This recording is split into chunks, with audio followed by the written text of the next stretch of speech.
नाम प्रियदासी सम्राट अशोक महान।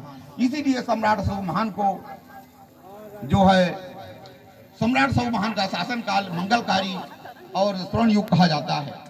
प्रबुद्ध साथियों, बुद्ध एवं अशोक के चलते पूरे देश में फिर से समता मूलक राज्य कायम होता है, समता मूलक व्यवस्था शुरू होती है।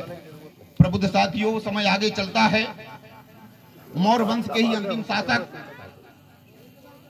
बृहदत्त, सम्राट बृहदत्त की हत्या उसके ही सेनापति चंद्रगुप्त मौर्य ने धोखे से कर दिया।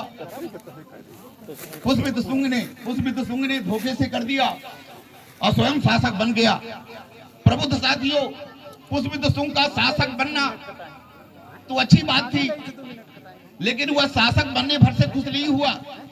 उसने जितने भी धम्माचार्य या भिक्षु को देखा उसका उन्होंने कत्लेआम करवाया। जितने शिलालेख थे, जितने स्तूपा थे, जितने बौद्ध विहार है, सबको पुष्पित शुंग ने नष्ट कराया।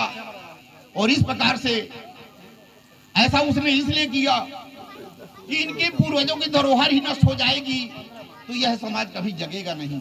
इस हिसाब से सम्राट होते हुए पुष्पित शुंग ने भिक्षुओं को, धम्माचारों को कत्लेआम करवाया और साथ ही साथ जितने स्तूपा थे, जितने बुद्ध विहार थे, जितना शिलालेख थे, उनका खंडन किया, उनको नष्ट भ्रष्ट किया।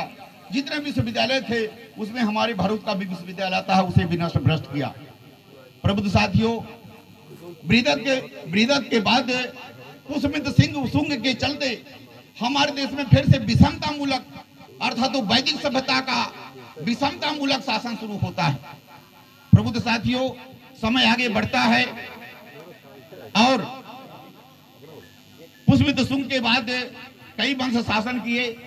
आप लोगों ने किताब में पढ़ा, उत्तर भारत के राजपूत, दक्षिण भारत के राजपूत, इसके बाद गुलाम, इसके बाद खिलजी वंश, फिर तुगलक वंश, फिर